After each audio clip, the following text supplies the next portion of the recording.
How's it going, YouTube? My name is Adam. I'm up here in the beautiful state of Alaska. As you can see, Christina and I are out hiking in this beautiful place. It's called Palmer Moosehead Trail. It's our first time hiking this trail. It's right outside of Palmer, right next to a beautiful river. In fact, I'll show you some pictures of that right now. So this is a quick view from our hike. Christina, what do you think? Very nice and peaceful. It's beautiful, different than every other trail we've been. Yeah, it's a little difficult, but I'll give you a view. It's beautiful. It's a hidden gem. It's beautiful. I mean, it's challenging because there's a lot of rocks climbing up and mud and all, but it's worth it. Once you come up here, you can still keep going far that way. Right. But it's a bit challenging. Yeah, so we're 2.1 miles back into 2.14. Right. Back into this little trail. It's called the, what is it called? It's called the Palmer Moose. But it's absolutely gorgeous, as you can see. Look at this, somebody make the chair.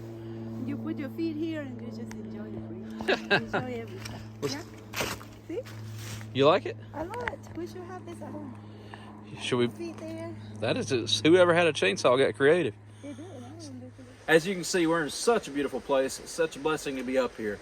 Hey, if you haven't ever tuned into my channel, my name is Adam. My wife is Christina. I'm a pilot. My wife is a flight attendant. We live in this beautiful state. We moved up here from Montana 3 years ago, and we started giving tips about how to drive up here, and then the pandemic hit. So we actually made our living for quite a while. Christina and I both got laid off due to COVID, and we made our living buying and selling vehicles, driving them up here. So I also did a video just a few weeks ago of how to come here and get paid for it. I put the link in the description for that. It's a really good video. It's not clickbait. That's how we made our living. We lived off of that. So it's some really good information on that. Anytime we have new information, I always update everyone. And a lot of people email me. So my email address is bigskyblessing@gmail.com. So we're trying to make this channel one place to share information. So if you haven't already, give a thumbs up, helps the algorithm. Also hit the bell so that way you get notified whenever we do new videos. I have new amazing information that I feel like everyone's going to want to hear. So the ArriveCan app, from what I'm being told, is going away. One of our YouTubers, her name's Christina, not the same one as Christina, my wife. One of our YouTubers reached out to me and said, hey, I think this is going away. Here's some information. She gave me tons of different links to read, and then I started doing my own research, and she's 100% right. So Christina, if you're watching this, thank you so much. So it looks like Canada, they're just waiting on, it's not official yet, but it looks like they're actually doing away with the ArriveCan app, and they're going to do away with the vaccine requirement. It's not yet. That's what I'm waiting on. If you hear of anything of it being set in stone, please reach out to me and let me know. But I do want to tell a quick story. I was down in Ketchikan 2 days ago, and today is the 25th. So the 23rd, I was in Ketchikan with my flying job, and I ran into two medevac pilots. Well, they fly, Ketchikan's really close to Canada, but they're always flying in and out of Canada.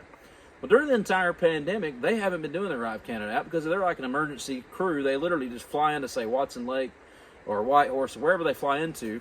They pick up a patient, they carry them to either Seattle or Anchorage. So they've been exempt from needing the ArriveCan app, any of that. They've never messed with them. They do the same thing. They're in Canada sometimes several times a week.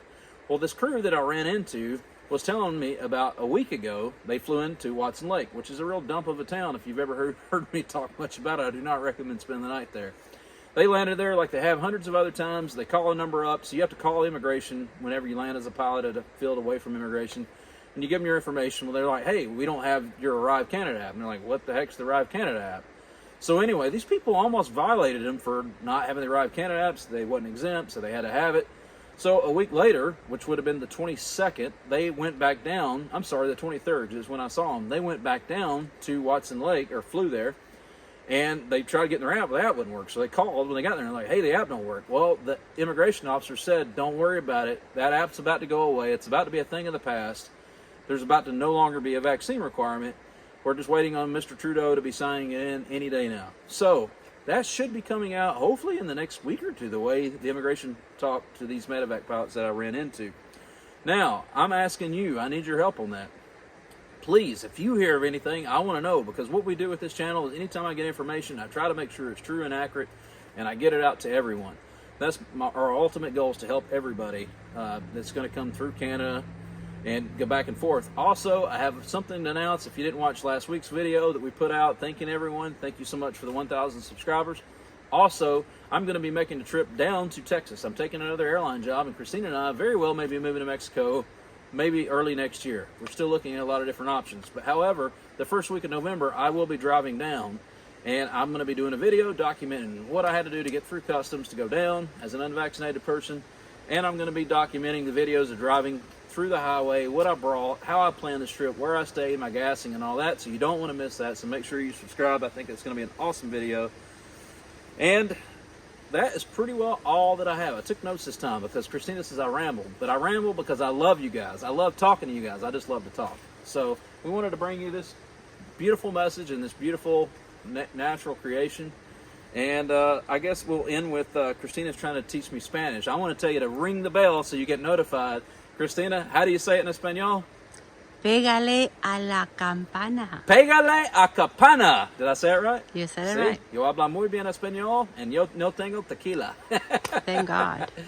All right, thank you so much. Please, I want to hear from you. My name is Adam, bigskyblessing@gmail.com. I really do want to hear from you. I try to answer each and every one of you. Sometimes it takes me a few days because we are busy in our aviation jobs, but I truly want to hear from you. If you know anything about this vaccine requirement going away, I want to hear from you. But I did read a lot of positive sources, everything from liberal media to conservative media to Rumble, you name it. I've read tons of sources. And then running into the medevac pilots really gave me a lot of encouragement. It sounds like for those of you, the vaccine requirement that are not vaccinated, that talk about wanting to go through Canada for vacation, it sounds like you're going to have that opportunity really soon. The minute I hear, I'll be getting it out to you guys. Thank you so much. I hope you have an awesome week, and hasta luego.